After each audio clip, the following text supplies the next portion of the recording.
దయా కిరీటము ధరింపజేసిన. చూడండి, సంవత్సరము అనే దయా కిరీటాన్ని ఏం చేస్తామంట? ధరింపజేసి ఉన్నావు అంటే దేవుడు మరి యొక్క దయా కిరీటాన్ని ఏం చేశాడండి? ధరింపజేసి ఉన్నాడు. అంటే దేవుడి యొక్క ఆలోచనలో, ప్రణాళికలో, ఉద్దేశాలలో మరి కెన్నీని మరి గడిచిన సంవత్సరం అంతా కాచి కాపాడి మరొక సంవత్సరం ఏం చేశారంట? దయా కిరీటం ఏం చేశారంట? అనుగ్రహించున్నాడు. అయితే చూడండి, దయా కిరీటంగా అనుగ్రహించిన దేవుడు ఆ బిడ్డ పట్ల అనేకమైన ప్రణాళికలను, ఉద్దేశాలను, ఆలోచనలు ఏం చేస్తున్నాడండి?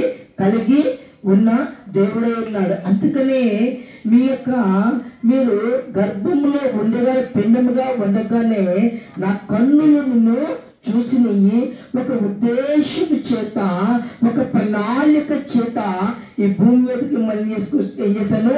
తీసుకొని వచ్చాను. అంటే దేవుడు ఇక్కడ ఏం తెలియజేస్తున్నాడంటే, మీ పట్ల నాకు ఒక ప్రణాళిక ఉంది కనుక ఆ ప్రణాళిక తెలుసుకున్న తల్లిదండ్రులుగా మనము ఆ ప్రణాళికలో మన బిడ్డలను పెంచగలిగినట్లయితే ఆ బిడ్డల్ని ఉన్నతమైన స్థితిలో దేవుడు ఉంచుతాడు అని చెప్పి వాక్యం స్పష్టంగా మనకి ఏం చేస్తుంది? తెలియజేస్తుంది. ఎందుకు అంటే అసాధ్యమైటిని సాధ్యపరిచే దేవుని నేనై ఉన్నాను కనుక మీకు మీ బిడ్డ పట్ల ఏ ఆలోచన, ఉద్దేశం, తలంపులతో నేను పెంచి మీకు ఇచ్చిన్నానో అవి తెలుసుకొని వాటి ప్రకారంగా మీరు ఏం చేయండి? పెంచండి. అది ఒకంత మీకు బాధను కలిగించవచ్చు, ఒకంత మీకు కొంచెం నష్టాన్ని కలిగించవచ్చు, ఒకంత మీకు కొంచెం సమయాన్ని తీసుకునేటట్టుగా అనిపించవచ్చు. అయినప్పటికీ కూడా అది రానున్న దినాలలో ఒక గొప్ప దీవెన, ఆశీర్వాదం, మేలుకరముగా మరి అది ఆ బిడ్డల జీవితంలో దేవుడు ఏం చేస్తాడంట? ఉంచుతాడు అని చెప్పి వాక్యం ఏం చేస్తాడంట? స్పష్టంగా తెలియజేస్తుంది. అయితే కొన్ని ప్రాముఖ్యమైన బైబిల్ గ్రంథం ఏం చెప్తుంది అంటే, ఇక్కడ జాగ్రత్తగా జ్ఞానం చేస్తే అంటే ఒక దయా కిరీటం. అక్కడ ఇంకొక మాట మనం జ్ఞాపకం చేసుకుందాం ఒకసారి. అంటే ప్రతిదీ కూడా దేవుడు ఇక్కడ నీకు ఏం తెలియజేస్తుంది? నువ్వు అడుగు, ఏది అయితే నువ్వు అడుగుతావో అది నీ జీవితాల్లో ఏం చేస్తా? నేను జరిగిస్తాను. ఎలాగ ఉండాలని నీ బిడ్డలు కోరుకుంటావో, ఏ స్థితిలో ఉండాలి అని చెప్పి నీ బిడ్డలు కోరుకుంటావో అది నువ్వు అడుగు, అది నీ జీవితంలో ఏం చేస్తాను? నెరవేరుస్తాను. ఇక్కడ దేవుడు, అందుకని ఇక్కడ మాట ఉంది, ఆశగల ప్రాణాన్ని దేవుడు ఏం చేస్తాడంట? తృప్తిపరుస్తాడు. అయితే కొన్ని విషయాలు మనం ఏం చేసుకోవాలంటే జ్ఞాపకం చేసుకోవాలి. ఏమిటి అంటే ఒకసారి ఎఫెసీయులకు రాసిన పత్రిక 6:4 తొందరగా.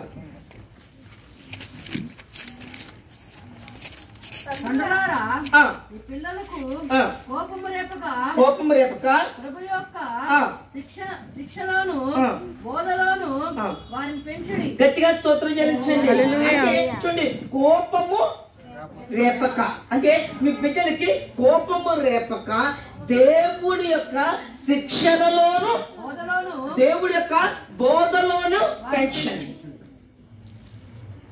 ఇక్కడ చూడండి, అంటే మీరేం చేస్తారంటే మీ పిల్లలని ఏం చేయండి?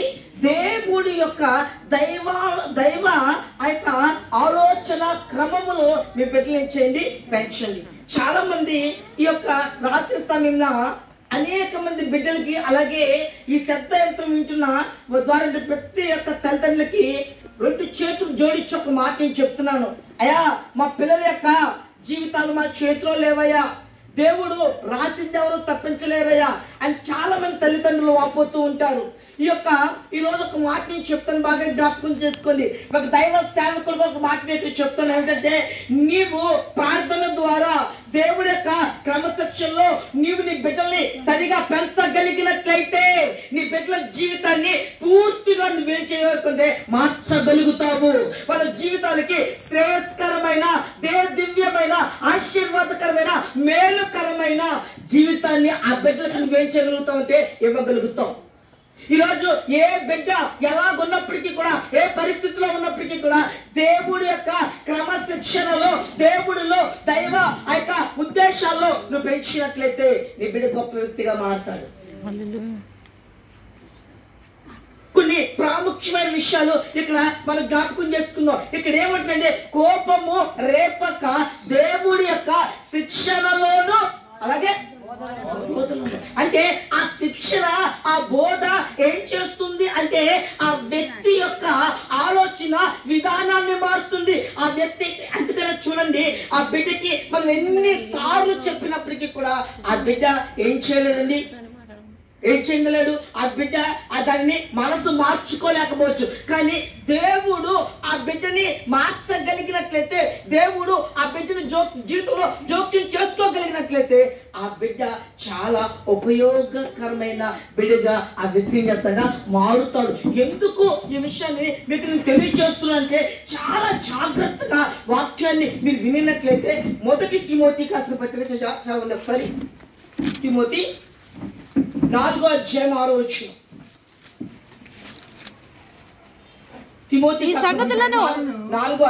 ఈ సంగతులను సహోదరులకు వివరించిన ఎడల నీవు అనుసరించుచు వచ్చిన విశ్వాస సుబోధ సంబంధమైన వాక్యముల చేత సుబోధ సంబంధమైన వాక్యముల చేత పెంపారుచు క్రీస్తు యేసునకు మంచి పరిచారకుడవై ఉండువు. అంటే వాక్యము ఏం చేస్తుందంటే నిన్ను పెంపార చేస్తుంది. అంటే వాక్యము నిన్నేం చేస్తుందంటే పోషిస్తుంది. వాక్యము నిన్ను అనేకమైన విధాలు. అందుకనే తిమోతి, ఈ విశ్వాసము నీ యొక్క అవ్వలో చూశాను, ఆ తర్వాత మీ అమ్మలో చూశాను, అదే విశ్వాసం ఎవరో చూస్తున్నాను, నీలో చూస్తున్నాను. అంటే వాక్యము ఏం చేసింది అంటే వాళ్ళని ఆ విధంగా పోషించింది. ఈ సత్యాన్ని మనం జ్ఞాపకం చేసుకోవాలి. అంటే మొట్టమొదటిగా, అందుకనే మొట్టమొదటిగా తల్లిదండ్రులుగా మన బిడ్డలకి ఏం చేయాలంటే ఒక టీచర్గా మనం మారాలి. అందుకనే మోషేని చూడండి, దానియేలు చూడండి, యేసేపుని చూడండి, వీళ్ళందరూ ఏం చెప్తారంటే తల్లి ఒడిలోనే మేము దేవుడి మీద ఆధారపడడం నేర్చుకున్నాము. తల్లి ఒడిలోనే దేవుడితో నడవడమే నేర్చుకున్నాము, దేవుడికి లోపడమే నేర్చుకున్నాము, దేవుడికి విధేయత చేయడం నేర్చుకున్నాం. అందుకనే ఒక తల్లిగా, ఒక తండ్రిగా నువ్వు ప్రార్థన చేయకపోయినట్లయితే, ఒక తల్లిగా, ఒక తండ్రిగా దేవుడి విశ్వాసం ఉంచకపోయినట్లయితే, ఒక తల్లిగా, ఒక తండ్రిగా దేవుడికి విధేయత చూపించకపోయినట్లయితే, నిన్ను అనుసరించే నీ పిల్లలు ఎంత మాత్రం కూడా దేవుడికి విధేయతలు కాలేరు. బాగా జ్ఞాపకం చేసుకోండి. మొట్టమొదటిగా అందుకనే యేసు ఏం చేశాడంటే అతను నడిచాడు, ఆ మార్గంలో మనం నడవచ్చాడు. ఒక తల్లిదండ్రిగా నీ బిడ్డలకి నువ్వు నడవాలి, ఆ మార్గంలో నువ్వు నడవమని చెప్పగలగాలి. నీవు ఆ బిడ్డలకి ఒక గొప్ప మోడల్గా నువ్వు కావాలి. అలా మోడగలిగినట్లయితే నీ బిడ్డల జీవితాలు దివ్యమానంగా ఉంటాయి. అందుకనే మనము సమయానికి దేవుడి మీద ఆధారపడుకోకుండా, దేవుడికి సరైన విలువ ఇవ్వకోకుండా మన బిడ్డలు ఇవ్వాలి అని అనుకోవడం ఎంత మాత్రం కూడా అది సబబు కాదు. అందుకని కూర్చోండి, తిమోతి వాళ్ళ అమ్మమ్మలో కనిపించింది, తిమోతి వాళ్ళ అమ్మలో కనిపించింది, అదే విశ్వాసము ఎవరిలో కనిపించింది? అద్భుతం కదండి. ఎక్కడ కూడా అంతే, మనం అలా కనిపిస్తుంది, అదే విశ్వాసము కవితలో కనిపిస్తుంది. ఇంతకు నేనే ఇస్తే చూసినప్పుడు అలా నవ్వుకున్నాం. చక్కగా ఆ యొక్క తల్లి పక్కన కూర్చొని ఏం చేస్తున్నాడు? చప్పట్లు కొడుతున్నాడు. ఎందుకంటే ఆ విధమైన అట్మాస్ఫియర్లో మనం పెంచాలి. అందుకనే నీ బిడ్డ జీవితంలో గొప్పగా ఉండాలి. నువ్వు ఆశపడకాలంగా ఆశకు తగ్గట్టుగా నువ్వు విత్తనాలు విత్తాలి. ఆ ఆశకు తగ్గట్టుగా నరకం నేర్పించాలి. ఆ ఆశకు తగ్గట్టుగా ఆలోచనకు తగ్గట్టుగా వాళ్ళకి మార్గాలను ఏం చేయాలి, సరళం చేయాలి. అలా చేయకపోయినట్లయితే మొక్కాయి వంగండి, మాలాయి వంగదు, బాలుడు నడవద్దు, తోడు నేర్పించండి. పెద్దవాడైపోయినప్పుడు వాటి నుండి వాడు తొలగిపోడు. వాక్యం సత్యం. ఈరోజు వాక్యం అనేది చెప్తుంది మనకి. ఎంత మాత్రం కూడా నీ పిల్లలు చిన్నప్పటి నుండి నీవు పెంచిన భయభక్తులు పెంచినప్పుడు నీ పిల్లలు నీ చెయ్య దాటిపోవడము అసంభవము, అసాధ్యం. అదే ఇక్కడ చెప్తున్న బాగా జ్ఞాపకం చేసుకోండి. ఎందుకంటే ఆ బిడ్డలను అంటే ఆ విధముగా మనం ఏం చేయాలి, పెంచాలి. ఈరోజు మీ ముందు ఒక అద్భుతమైన వృత్తాంతం ఉంచాలని ఆశపడుతున్నాను. ఆయనే సమయాలు. అవునండి, సమయాలు. హన్నా మనందరికీ తెలుసు. ఎందుకంటే దేవుడి చేత ఏం చేసిందండి, ప్రేరేపించబడి కదండి తమ దుఃఖ దినములు ఒకే రోజు ఏం చేసుకుంది, సమాప్తము చేసుకొని పోరాడి గెలిచిన స్త్రీ. అయితే ఈరోజు నీకు ఏ కమిట్మెంట్ అయితే ఉందో ఆ కమిట్మెంట్ అంట పదే నీ పిల్లలకి ఏం చేయాలి, తెలియచేయాలి. అందుకనే మరొక్కసారి చెప్తున్నా, నువ్వెందుకు పనికిరావు, నువ్వు వింటే నీ జీవితం వింటే ఎప్పుడు కూడా నీ పిల్లలను మాట్లాడండి. నీ పిల్లల ముందు ఏది చెప్పదు. ఎందుకంటే నీ దేవుడు గొప్పతనాన్ని చెప్పండి, నీ దేవుడు సర్వభౌమాధికారం చెప్పండి, నీ దేవుడు నీ కొరకు నీ బిడ్డల కొరకు ఏమి చేశాడో చెప్పండి, నీ దేవుడు ఏమి త్యాగం చేస్తాడో చెప్పండి, ఆయన తన కొరకు నిలబడితే ఏమి చేయగలుగుతాడో చెప్పండి. అప్పుడు నీకంటే ఎక్కువగా ఒక దేవుని హీరోగా యేసును వాళ్ళు పెట్టుకోగలుగుతారు. ముందు వెనక్కి తిరిగి చూడని దివ్యమైన జీవితం వాళ్ళ జీవితాల్లో వాళ్ళు పొందుకోగలుగుతారు. ఇక చూడండి, ఆ నది తాడుతారు. ఒక 12 రాళ్ళు పెట్టమంటాడు. అక్కడ పెట్టమంటే అయ్యా ఈ రాళ్ళు దేనికి అంటే, పొద్దున వచ్చిన మీ పిల్లలు ఇది ఏమిటి అడిగి చెప్పినప్పుడు దేవుడు 2 పాయలుగా చేసి ఆరిన నేల నడిపించిన ఆ సన్నివేశాన్ని తెలియచేయండి. దేవుడు ఎంత గొప్పవాడో మీరు తెలియచేయండి. ఈ రోజు నీ బిడ్డలకు నేర్పించండి. నీ కష్టాన్ని చెప్పట్లేదు, నీ వ్యాధులు చెప్పట్లేదు, నీ రోగం చెప్పట్లేదు, నువ్వు పడిన ఆ యొక్క కష్టాన్ని చెప్పట్లా, అవన్నీ చెప్పండి. దానితో పాటు నీకు దేవుడు ఏం చేశాడో చెప్పండి, దేవుడు ఏమయ్యాడో చెప్పండి. అది నీ బిడ్డకు ఒక దీవెనకరంగా ఆశీర్వాదకరంగా ఉంటుంది. ఒకసారి మొదటి సమయాల గ్రంథము ఆ ప్రమిద ఏం చేయబడుతుందంటే నిత్యము వెలుగుతూ ఉండాల్సి వచ్చినప్పుడు అక్కడ ఏలి 2 కుమారులు బాగా జ్ఞాపకం చేసుకోండి. ఏలి తర్వాత ఓఫ్నిఫియాసులు 2 కుమారులు ఉన్నారు. ఆ కుమారుల్ని దేవుడు ఎన్నో యొక్క ఆలోచన ప్రకారం ఏలి పెంచాడు. అందుకని ఒక విషయాన్ని జ్ఞాపకం చేసుకోండి.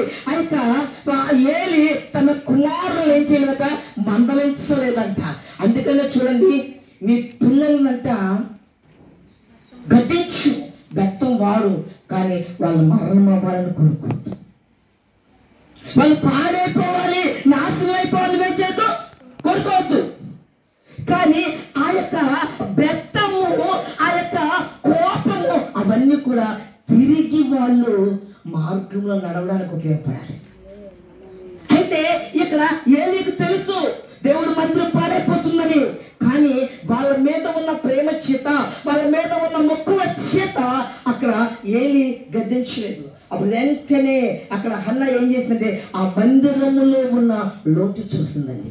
మందిరంలో లోటు చూసి, అయ్యా నాకు కుమారుని ఇచ్చినట్లయితే ఆ కుమారుని నీకు ఇస్తాను అన్నప్పుడు అలా అన్నట్టుగానే ఏలికి ఆ యొక్క హన్నాకు కుమారుని ఇచ్చాడు. కుమారుని వచ్చినప్పుడు ఆ కుమారుని పాలు విడిచేది. అందుకనే ఒక విషయాన్ని జ్ఞాపకం చేసుకోండి, నువ్వు దేవుడితో ప్రమాణం చేసావా, ఆ ప్రమాణం చేసినట్టుగా నీ బిడ్డను, నీ అమ్మాయిని కానీ అబ్బాయిని కానీ పెంచు, దేవుడు అదే విధంగా వాడుకోనుగాక. అదే విధముగా నీ బిడ్డల జీవితంలో గొప్ప కార్యాలు దేవుడు జరిగించును గాక. అందుకనే నువ్వు ఎలాగన్నా ఉండండి, మీరు మాత్రం ఖచ్చితంగా దేవుడు పనులు నిమగ్నమై ఉండాలి. ఇక్కడ చూడండి, అక్కడ ఏం చేస్తుందంట, విడిచిపెట్టినప్పుడంట ఈ యొక్క ఇక్కడ ఏర్పాటు చేతుల్లో రోడ్ల మీద తిరుగుతున్నారు. ఏది యొక్క కుమారులు కదండి. ఆ ఏలి ముసలి వాడు ఏం చేయట్లా, కానీ అక్కడ బాలుడైన ఎవరండి, సమయంలో పాలు విడిచినప్పుడు తల్లి ఏం చేసిందంట, లేక పుట్టాడు ఒక కుమారుడు. ఎంతో ఎంతో ఎంతో ఎంతో ఏం కలిగిందండి, ఏం కలిగింది, ప్రేమ కలిగి ఉంటుంది. ఎంతో ఆ యొక్క సొంత అయినప్పటికీ కూడా ఈరోజు నా నిందను తీసివేసాడు దేవుడు, కనుక ఆ తీసివేసిన దేవుడికి నా కుమారుని ఇచ్చేస్తాను. ఇదే పని అబ్రహాం చేశాడు కదా, నా నిందను తీసివేశాడు కనుక నా పిల్లవాడిని దేవుడికి దహన బలిగా ఎంతమంటున్నారు కారణం కదండి. అంటే చూడండి, దేవుడి సన్నిధిలో పెంచితే దానికి నీకు ఆయన అచ్చుండేవాడు కాడు, దానికి తగ్గట్టుగా 100 దేవుడి చేతిలో గొప్ప కార్యాలు జరిగించేవాడు ఉన్నాడు. ఎప్పుడైతే ఆ ఇస్సాకుని బలిగా ఇవ్వడానికి ఇష్టపడ్డాడో అది అయిపోయిందాక అబ్రహాం ఈ దినము నుండి ఆకాశము ఉన్న భూమి మీద ఉన్న ప్రతి ఒక్కరు కూడా నీ ద్వారా ఆశీర్వదించబడతాడు. ఇక్కడ చూడండి, మొట్టమొదటిగా ఈ సమయాలు ఎక్కడ ఉండడం నేర్చుకున్నాడు అంటే సమయాలతో తల్లి చెప్పింది, అయ్యా నేను దేవుడి సన్నిధిలో పెంచాలని ఎక్కున్నానయ్యా, ఒక తీర్మానం తీసుకున్నానయ్యా. అయితే నువ్వేం చేస్తావంటే అక్కడే ఉండు, ఆయనకు నువ్వు పరిచర్య చేయాలి, ఆయన మాట నువ్వు వినాలి, ఏలీ గారి మాట వినాలి, ఏలీ గారి దగ్గర నువ్వు ఏలీ గారు కలిసి పరిచర్య చేయాలి, ఎన్నో విషయాలు చెప్పుంటుంది. అయితే ఆ మంద అక్కడికి సమయానికి తెలుసండి, బాలుడు అలా ఉండి అక్కడ ఉంటాడు. అయితే ఒక విషయాన్ని జ్ఞాపకం చేసుకోండి, వెంటనే చూడండి దేవుడు బాలుడైన, అందుకనే నువ్వు ఆశ కలిగి ఉంటే నువ్వెవరివైనా సరే దేవునితో మాట్లాడడానికి ఇష్టపడతావు. అందుకే నీ స్థితి, నీ హోదా నువ్వు అర్థం చేసుకుంటావో లేదో, నీ పరిస్థితి ఏంటో ఆయనకి ఏమక్కర్లా, నువ్వు ఇంతే చాలు, నువ్వు లోపట్టే చాలు, నువ్వు మాట వినడానికి సిద్ధపడితే దేవుడు నిన్ను బలముగా వాడుకుంటాడు. అక్కడ చూడండి, ఒక అద్భుతమైన మాట, సమయంతో దేవుడు సమయంలో అనగానే ఇట్లకి అర్థం కాదు, పరిగెత్తలే, అయ్యా నన్ను పిలిచావా, లేదు మళ్ళీ పరుగులు. అంటే 3సారి అలా అన్నప్పుడు చిత్తము ఈ దాసుడు ఆలకిస్తాడు. వెంటనే చూడండి అనగానే వెంటనే సమయాలతో దేవుడు ఏం చేస్తాడు, మాట్లాడతాడు. అందుకనే మొట్టమొదటిగా సమయాలు సరైన స్థలములో ఉండడానికి ఇష్టపడ్డాడు. అందుకనే మన బిడ్డలు గొప్ప స్థితిలో ఉండాలంటే ఉండవలసింది రోడ్ల దగ్గర కాదు, ఉండవలసింది ఆ యొక్క గ్రౌండ్లో కాదు, ఉండవలసింది ఎక్కడ పనికిరాని చటాల దగ్గర కాదు, కానీ ఉండవలసింది ఎక్కడ అంటే నీ స్థితిని, నీ జీవితాన్ని, నీ పరిస్థితిని, సమస్తాన్ని, భవిష్యత్తుని కలిగి ఉన్న దేవుడి చేతి దగ్గరలో ఉండాలి, దేవుడి పాదాల దగ్గర ఉండాలి. నీ పరిస్థితులు మార్చగలిగిన, నీ స్థితిగతులు మార్చగలిగిన దేవుడి దగ్గర నువ్వు ఉండగలిగినట్లయితే ప్రతి దాన్ని కూడా దేవుడు మార్చగలుగుతాడు. అది అంటే నా జీవితాన్ని ఎందుకు ఏర్పాటు చేస్తాడో ఆయన దగ్గర ఉంటాను అని చెప్పి బాలుడైన సమయం తీర్మానం తీసుకున్నాడు. ఈరోజు నువ్వు కూడా ఆ విధముగా నువ్వు తీర్మానం తీసుకోవాలి, నీ బిడ్డల్ని తీర్మానం తీసుకునేటట్టుగా చేయాలి.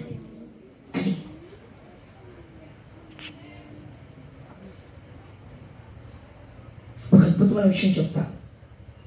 రైట్ సోదర్స్ తెలుసు కదా, ఎవరు చెప్పండి, విమానం కనిపెట్టు, మా పక్కన దగ్గర అనుకుంటారండి, ఎవరండి, రైట్ బ్రదర్స్ కదండి, సోదర్స్ బ్రదర్స్. ఎవరండి వాళ్ళు? వాళ్ళ నాన్న గొప్ప దైవ సేవకులు. అయితే బాగా వినండి, ఈరోజు మనకేంటంటే ఆయన బాగా చీప్ అయిపోయాడు, యేసయ్య చాలా చీప్ అయిపోయాడు. ఎందుకంటే ఎప్పుడు పిలిచినా దొరుకుతాడు, ఎప్పుడు ఎలా ఉంటాడు. అందుకని ఏంటంటే ఆయన చాలా చీప్ అయిపోయాడు. కారణం తీర్మానం తీసుకునే వాళ్ళు, దేవుడి కొరకు నిలబడే వాళ్ళు, అవసరమైతే నా ప్రాణం పోయినా నీ కొరకు నిలబడతాను సవాల్ చేసేవాళ్ళు భక్తులు చాలా మంది ఉన్నారు. ఈరోజు అలాంటి భక్తుల గురించి ఒక విషయం మీకు చెప్తా. ఎందుకంటే భక్తి అన్నది సవాల్తో కూడుకుంది. ఆట పాటగా ఇష్టం వచ్చి చేసిన భక్తి కాదు. ఒక సవాల్తో కూడిన భక్తి చేయాలి. మనం చేయగలిగినప్పుడు దేవుడు అంటే ఏంటో తన జీవితంలో చూపించినట్టుగా దేవుడు చూపిస్తాడు. హల్లెలూయా. ఏం చెయ్యాలో ఎలాగో నిరూపిస్తాడు. తనంటే ఏంటో ప్రపంచానికి చూపిస్తాడు. చూడండి, అన్నాడంట అమెరికా అధ్యక్షుడు, మీరు విమానాన్ని కనిపెట్టారు, మిమ్మల్ని అందరికీ ఒక ఫంక్షన్ చేశా, గొప్ప వాళ్ళని పిలుస్తున్నా, ఆ పెద్ద పెద్ద దేశం నేతలు వస్తున్నారు, వాళ్ళందరూ ఎదుట మీకు నేను షీల్డ్ ఇస్తాను. ఎందుకంటే మన అమెరికా చెప్పును మీరేం చేశారు, కనుగొన్నారు. కాబట్టి అదంతా చేస్తే ఐఎమ్ ఎక్స్ట్రీమ్లీ సారీ, ఈరోజు ఆదివారము దేవుడి సన్నిధికి వెళ్ళాలి. అద్భుతమండి. కాబట్టే పరలోకపు జ్ఞానము పొందింపబడ్డాడు. ఆ పరలోకపు జ్ఞానము అందరి ఎదుట ఆ వ్యక్తిని గొప్ప వ్యక్తిగా చేసింది. ఏమి అనుకోవద్దు, నా దేవుడు సన్నిధిలో ఆదివారము దేవుడి సన్నిధికి నేను ఆరాధించాలి. ఏమన్నా పిచ్చిందా? అమెరికా అధ్యక్షుడు మిమ్మల్ని సవాళ్ళు, కొన్ని డిగ్రీస్ ఇవన్నీ ఇవ్వబోతున్నాడు. ఐఎమ్ ఎక్స్ట్రీమ్లీ సారీ, ఇంకో రోజు పెడితే చెప్పండి, ఆ రోజు మేము వస్తాం. అంతే. ఇద్దరు బిడ్డలు కూడా అంటే ఈరోజు ఈ మాట మీకు ఏం తీసుకురావాలంటే ఒక మంచి ఉద్యోగాన్ని తీసుకురావాలి. ఈ మాట మీలో ఉన్న ఒక గొప్ప ఆ కసిని, దేవుణ్ణి ఆరాధించే ఆ కసిని మీలో పెంచాలి. అది నా తప్పన, నా ఆలోచన. చూడండి, ఆ బాలుడైన సమయంలో ఈ అమ్మ ఏం చెప్పింది, అయ్యా అక్కడే కూర్చో. వాడు ఎక్కడ కూర్చున్నాడు? అక్కడే కూర్చున్నాడు. ఆ బుడ్డడు ఎక్కడ కూర్చున్నాడు? అక్కడే కూర్చున్నాడు. అద్భుతం కదా. దేవుడు ఆ వ్యక్తితో మాట్లాడాడు. ఈరోజు ఇదే పరిస్థితిలో ఉన్నా, ఎలాగున్నా సరే మీ పరిస్థితిని మార్చగలిగిన దేవుడి సన్నిధికి వెళ్ళి, ప్రభువా నా పరిస్థితి ఏంటంటే, నీ పరిస్థితిని అద్భుతకరంగా దేవుడు మార్చగలుగుతాడు. ఆశ్చర్యకరంగా నీ చేతి మార్చగలుగుతాడు. అది నీ బిడ్డలకు నువ్వు చెప్పగలగాలి. నీ దేవుడు ఏమై ఉన్నాడో ఆ విధంగా నువ్వు బిడ్డలకు నువ్వు చెప్పగలగాలి. అది దేవుడు కోరుకుంటున్నాడు. అది దేవుని నీ ద్వారా దేవుడు కోరుకున్నది. అది నెంబర్ 2. రెండోది జ్ఞాపకం చేసుకుంటే, సమయంలో ఎక్కడున్నాడండి? సరైన స్థలంలో ఉండాలి. మనం ఎక్కడ ఉండాలి? సరైన స్థలంలో ఉండాలి. ఉండకూడని సమయంలో ఉండకూడని స్థలంలో మనం ఏం చేయకూడదు, ఉండకూడదు. అది జాగ్రత్త. అందుకనే నువ్వు నన్ను ప్రేమించు, నేను నిన్ను ప్రేమిస్తాను. నువ్వు నా దగ్గరికి రా, నేను నీ దగ్గరికి వస్తాను. రెండో మాట మనం జ్ఞాపకం చేసుకుందాం. తుత్తరుగా 2 విషయాలను జ్ఞాపకం చేసుకుందాం. దేవుడు సన్నిధిలో ఎదుగుతున్నాడు. ఎక్కడ ఎదుగుతున్నాడండి? ఇప్పుడు మన బిడ్డలు ఎక్కడ ఎదగాలి? మన ప్రతి తల్లిదండ్రులు కోరుకోలేదేంటి? మా పిల్లాడు పుస్తకాలు చదివేయండి. మా అమ్మాయి పుస్తకాలు చదివి నవిలి గుడ్. నేను కాదట్లా ఆశలభ్యాలతో గుర్తుకొస్తాయి. అందుకంటే ఇంకొక గొప్ప విషయం ఏంటంటే, నీ బిడ్డలు ముందు అక్కడ ఎదిగే కంటే దేవుడు సన్నిధిలో ఎక్కువ ఎదిగేటట్టుగా ప్రాధాన్యత పెట్టుకోవాలి. ఎందుకంటే నీ బిడ్డ దేవుడు సన్నిధిలో ఎదగగలిగినట్లయితే, దేవుడు సన్నిధిలో ఉండవలసిన విధముగా ఉండగలిగినట్లయితే, ఈ ప్రపంచంలో నీ బిడ్డ ఎక్కడైనా సరే ఉండవలసిన విధంగానే ఉంటాడు. నీకు సంతోషాన్ని, ఆనందాన్ని, నీకు కీర్తిని తెచ్చే బిడ్డగానే ఉంటాడు. ఎందుకంటే ఆ సన్నిధిలో ఆ బిడ్డ ఎలా బ్రతకాలో దేవుడు నేర్పిస్తాడు. ఆ సన్నిధిలో ఆ బిడ్డ ఎలాంటి తీర్మానాలు తీసుకోవాలి, ఎలాంటి విషయాల్లో తన జీవితం దూరంగా ఉండాలి, ఎలాంటివి నువ్వు నడవాలి అన్న వాటిని ఆ సన్నిధిలో బిడ్డ ఏం చేస్తారు, నేర్పిస్తారు. అందుకనే రెండోది మనం ఏమి జ్ఞాపకం చేసుకున్నామంటే, అక్కడ మళ్ళీ చూడండి, ఆయన దేవుడు దయను ఏం చేస్తాడంట, ఎదుగుతున్నాడు. ఎక్కడండి? ఎదుగుతున్నారు. అయితే నీ బిడ్డకి ఏం చేస్తామంటే ఈరోజు ప్రతి తల్లికి ఒక చిన్న మాట చెప్తా. ఒక చిన్న పుస్తకం కొనుక్కొని ఏం చేస్తామంటే మన క్యాలెండర్ మీద ఏమి ఇచ్చాం మీకు? ఓకే, వాక్యం ఇచ్చిన తర్వాత ఆ వాక్యాన్ని ఆ బుక్ లో రాపించి ఆ బిడ్డ చేత కంఠస్థ పెట్టించండి. ఆ బిడ్డకి కంఠస్థ పెట్టించినప్పుడు ఒక సంవత్సరానికి 365 మాటలు వచ్చేస్తాయి. నీ పిల్లోడికి జేబులో 10 రూపాయలు పెట్టాల్సిన అక్కర్లేదు, కానీ 365 మాటలు మీ అబ్బాయి నోట్లో ఉంచాడు కంటే అది నీ బిడ్డకు ఒక దీవెనకరంగా ఆశీర్వాదకరంగా. అంతేనండి, అంతే. అందుకనే మొట్టమొదటిగా దేవుడు సన్నిధిలో నీ బిడ్డ ఎదగేటట్టుగా నువ్వు ఆ కేర్ తీసుకో. అంటే ఆ విధంగా నువ్వు కేర్ తీసుకోగలిగినప్పుడు మళ్ళీ ఇంటికి వచ్చినప్పుడు, అందుకని ఇంకొక మాట, బాబు పనుకున్నాడండి, పాప పనుకుందండి, ఉదయం అంతా అలసిపోయిందండి, కాదు లేపండి, లేపి నీతో పాటు కూర్చోబెట్టి నువ్వు మోకరించేది ఎలాగో, నువ్వు ప్రార్థన చేసేది ఎలాగో, నువ్వు వాక్యం చదివేది ఎలాగో ఆ బిడ్డలకు చూపించి వాళ్ళతో పాటు నువ్వు చేపించు.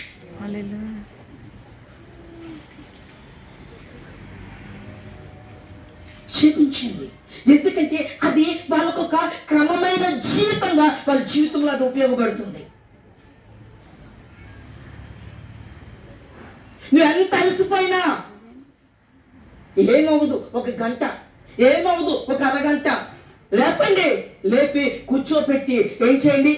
అప్పుడు మీ పిల్లవాడు, మీ అమ్మాయి కానీ మీ అబ్బాయి కానీ దేవుడిలో ఎదుగుతారు.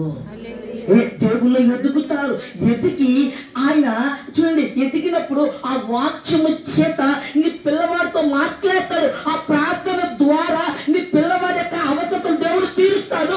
ఆ పిల్లవాడు ఈ లోకంలోకి వెళ్ళినప్పుడు ప్రతి దాంట్లో కూడా జాగ్రత్తగా జీవించగలుగుతాడు. అందుకనే చూడండి, తీసుకునే నిర్ణయాలు సరైన నిర్ణయాలుగా ఉంటాయి. బాప్తిస్మం ఇచ్చేవాళ్ళు కదండి, అర్థమవుతుందండి. లోకమంతా వెళ్తుంది, కానీ అతను ఎక్కడి నుంచి వెళ్ళండి? అడవిలో కదండి. తేనె అలాగే మిడతలు అలాగే ధరించుకున్నాడు. సర్ప సంతానమా, రాబోయే ఉగ్రతను మేము ఎలా తప్పిస్తారు. అంతేకాదు అద్భుతమైన మాట ఉంది, ఒక మాట ఎందుకంటే యేసు క్రీస్తు వారికి ముందు ఆయన మార్గము సరళము చేయవాడిగా ఉన్నాడు. అంతేకాదు గొప్ప విషయము ఏమిటో చెప్పమంటారా? గొప్ప విషయము ఏం చెప్పండి, స్త్రీలు కనిన వాడిలో గొప్ప వాడిగా బాప్తిస్మం యోహాను గొప్పవాడు. దేవుడితో నడిచాడు, తగ్గించున్నాడు. ఇంకొక అద్భుతం ఏంటంటే ప్రభువైన యేసు క్రీస్తు వారికి బాప్తిస్మం ఇచ్చాడండి. అద్భుతం. అందుకనే నీవు దేవుడిలో పెంచితే నీ బిడ్డ ఏమి చెయ్యాలో అలాంటి కరెక్ట్ నిర్ణయాలు ఏం చేస్తాడు, తీసుకుంటాడు. ఆ విధముగా మనం పెంచుతాం మన బిడ్డని. ఒకటి సరైన స్థలంలో ఉన్నాడు, 2 దేవుడి యొక్క దయలో, దేవుడి యొక్క. అందుకనే యేసు దేవుడి యొద్ద ఎందును, పెద్దల దయందును, మనుషులతో అన్నిట్లో ఏంటన్నా ఎదుగుతూ. అలాగే మన పిల్లలు మనుషుల దయ అందరిలో ఎదిగేవారుగా మన బిడ్డలు ఉండాలి. 3 ఒకసారి జ్ఞాపకం చేసుకోండి. మొదటి సమయాల 3 ప్రత్యుత్తరుగా తరువాత యెహోవా ప్రత్యక్షమై నిలిచి ఆ రీతిగా సమూయేలు అని పిలవగా సమూయేలు నీ దాసుడు. మూడోది ఆ యొక్క సమూయేలు ఏ స్వరము కాకుండా దేవుడి స్వరం వినడానికి ఏం చేస్తున్నాడు, ఇష్టపడ్డాడు. ఈ లోకంలో నీ బిడ్డలు ఏ స్వరాలు ఉన్నా దేవుడి స్వరం వినడానికి ఇష్టపడతాడు. ఎందుకంటే ఎన్నో స్వరాలు లోకంలో ఉన్నాయి కదండి, అవునండి. ఈ లోకమంతా నటనాలయము, ఈ లోకము రంగులము. గుండెల మీద చేసుకుని ఈరోజు ప్రతి తల్లి నా బిడ్డలు క్షేమంగా ఉంటారు అని చెప్పగలుగుతున్నామా? చెప్పలేం. నా అమ్మాయి కానీ మా అబ్బాయి కానీ బయటికి వెళ్తుంది, క్షేమంగా వస్తున్నారు, వాళ్ళు ఎలాంటి మరి చెడు సావసాలు పట్టుకోకుండా ఉంటారని చెప్పగలుగుతున్నామా? చెప్పలేకపోతున్నాం. ఎందుకంటే అలాంటి సమాజాల్లో మనం ఏం చేస్తున్నామండి, జీవిస్తున్నాం. అయితే వాక్యం ఏం చెప్తుందంటే దేవుడు స్వరము విన్న ఆ బిడ్డ ఆ స్వరముతో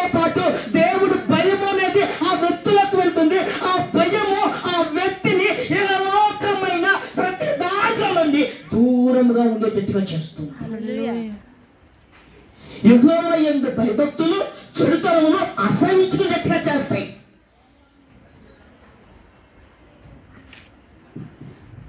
దేవుడిని ఎరిగి ఉండితే జ్ఞానమునకు మూలము.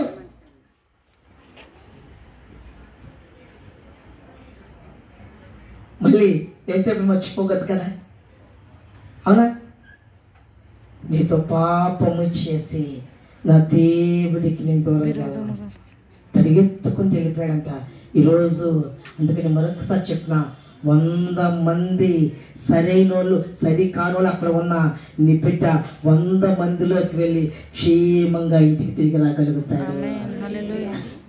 అలాంటి వ్యక్తిగా నువ్వు నీ బిడ్డను చూడగలగాలంటే, అది అమ్మాయినా సరే అబ్బాయి ఎవరైనా నువ్వు చూడగలగాలంటే ఆ వ్యక్తి దేవుడి స్వరాన్ని వినే వ్యక్తిగా చేయాలి.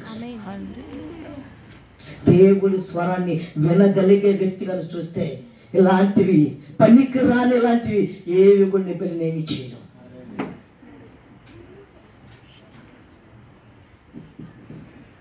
తెలుసా అండి, ఏమి చేయవు.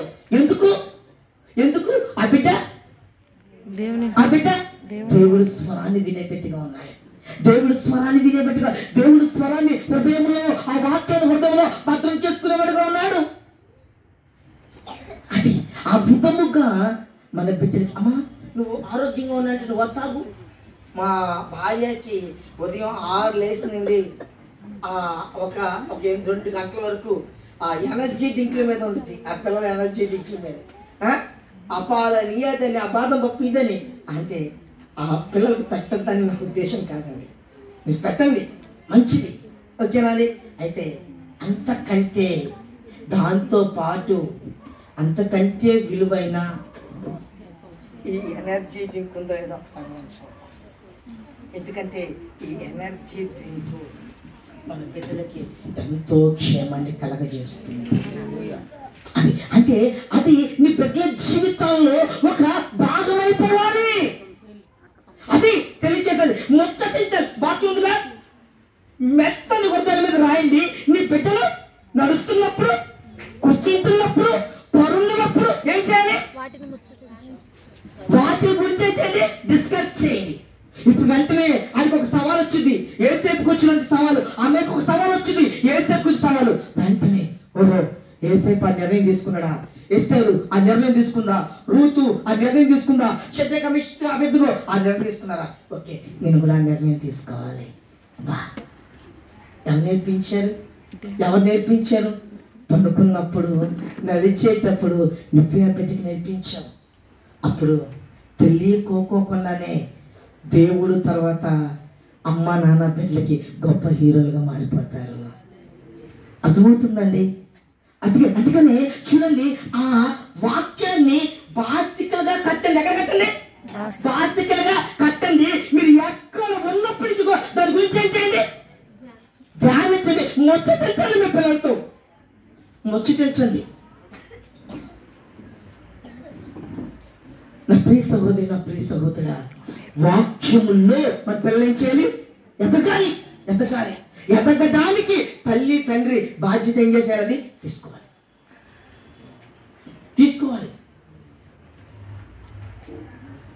ఈ సత్యాన్ని మర్చిపోతాం. నెంబర్ 1, సరైన స్థలంలో ఉండాలి. నెంబర్ 2, దేవుని దేవుడి యొక్క దయలో ఎదుగుతున్నాడు. నెంబర్ 3, ఆయన మాటలు వాక్యం. దేవుడి దయంటి ఇంకోటి జ్ఞాపకం చేస్తానికి అక్కడ దేవుడు ఎందుకు పుట్టించాడో తల్లి తెలుసుకొని ఆ పుట్టించినకు తగ్గట్టుగా మందిరంలో వదిలింది. ఇకే దేవుడు ఏం చెప్పాడు చెప్పండి, నేను చూసుకుంటా. ఏంటంటే మళ్ళీ చెప్పండి. ఓ మాట చెప్పనా, నీ బిడ్డలని దేవుడి సన్నిధిలో పెంచితే అన్నాకి ఇచ్చిన మాటని ఇక్కడ ఉన్న ప్రతి తల్లిదండ్రులకి దేవుడు ఇస్తున్నాడు. ఏంటి అది? అబ్బే నేను చెప్పాలి. ఏంటి? నేను చెప్పండి అబ్బా, ఇదన్నా అది నోట్లో మాటలు రావట్లా. చెప్పండి, నేను చూసుకుంటాను అని దేవుడు అంటాడు. ఎప్పుడు? దేవుని సన్నిధిలో ఆయన మాట విన్నాం. అన్నలాగా మన బిడ్డల్ని దేవుడు సన్నిధిలో పెంచాడు. జ్ఞాపకం చేసుకున్నాం. నెంబర్ 4, 4వ విషయం జ్ఞాపకం చేసుకున్నాం. గొప్ప ప్రార్థనా పనులు. ఎంత ప్రార్థనా పనులు అంటే ఒకసారి మొదటి సమయాల గ్రంథము ఇస్రాయేల్ వెళ్ళారు, ఓడిపోయారు, 4,000 మంది చచ్చిపోయారు. తర్వాత మందసం తీసుకొని వెళ్ళారు. మళ్ళీ ఏం చేశారంటే 30,000 మంది చచ్చిపోయారు. చచ్చిపోయిన తర్వాత ఇప్పుడు వాళ్ళు ఎవరి దగ్గరికి వచ్చారంటే సమూయేలు దగ్గరికి వచ్చారు. అద్భుతం ఏంటంటే సమూయేలును దేవుడు ప్రవక్తగా, యాజకుడిగా, న్యాయాధిపతిగా అనేక విధాలుగా దేవుడు దీవించాడు, ఆశీర్వదించాడు. అంతేకాదు గొప్ప విషయం చెప్తాను చూడండి. ఓడిపోయినప్పుడు వీళ్ళు అయ్యా ఇక ఓడిపోయాము, మా జీవితాలు పాడైపోయి, మా పరిస్థితి ఏంటంటే ఇప్పుడు నేను చెప్తానండి, మీరు తిరిగి దేవుడితో వైపు తిరగండి, నేను చెప్పినట్టుగా మీరు చేయండి, మీ నిమిత్తం ప్రార్థన చేస్తాను అని చెప్పి వాళ్ళందరి నిమిత్తము సమూయేలు ప్రార్థన చేసి పంపించగా ఒక అద్భుతమైన విజయాన్ని దేవుడు ఏర్పాటు చేశాడు. అంటే అద్భుతం అంటే ఎదుటి వారి కొరకు ప్రార్థన చేసే వ్యక్తిగా దేవుడు సమూయేలు ఎన్నుకున్నాడు. సో ఈరోజు నా ప్రియ సహోదరి, నా ప్రియ సహోదరుడా, ఈ రాత్రి సమయాన మన బిడ్డల పట్ల నువ్వు జాగ్రత్తగా ఉండాలి. అదే భయపడద్దు, ఆందోళన చెందద్దు, కంగారు పడద్దు, ఏమీ చెందద్దు. అయితే ఒక్క మనది, నీ బిడ్డల్ని దేవుడిలో ఎదుగుతున్నారో లేదో సరిగ్గా చూసుకో, దేవుడి సన్నిధికి వెళ్తున్నారో లేదో సరిగ్గా చూసుకో, వాక్యంలో దేవుడి సన్నిధికి వాక్యం సరిగ్గా చదువుతలేదు చూసుకో, జాగ్రత్తగా దేవుళ్ళు ఉంటున్నారో లేదు చూసుకో. ఆ తర్వాత దేవుడు నీ బిడ్డల యొక్క బాధ్యతను నేను తీసుకుంటాను. కనుక ముఖ్యంగా ఆ విధంగా కెనియాతో దేవుడు ఈ సంవత్సరం అంతా దేవుడు తన జీవితంలో దేవుడు గొప్ప కార్యాలు జరిగించేలాగా మనం ప్రార్థించేద్దాం. స్థలం ఉంచుకున్నట్లయితే మన మధ్యలో ప్రార్థన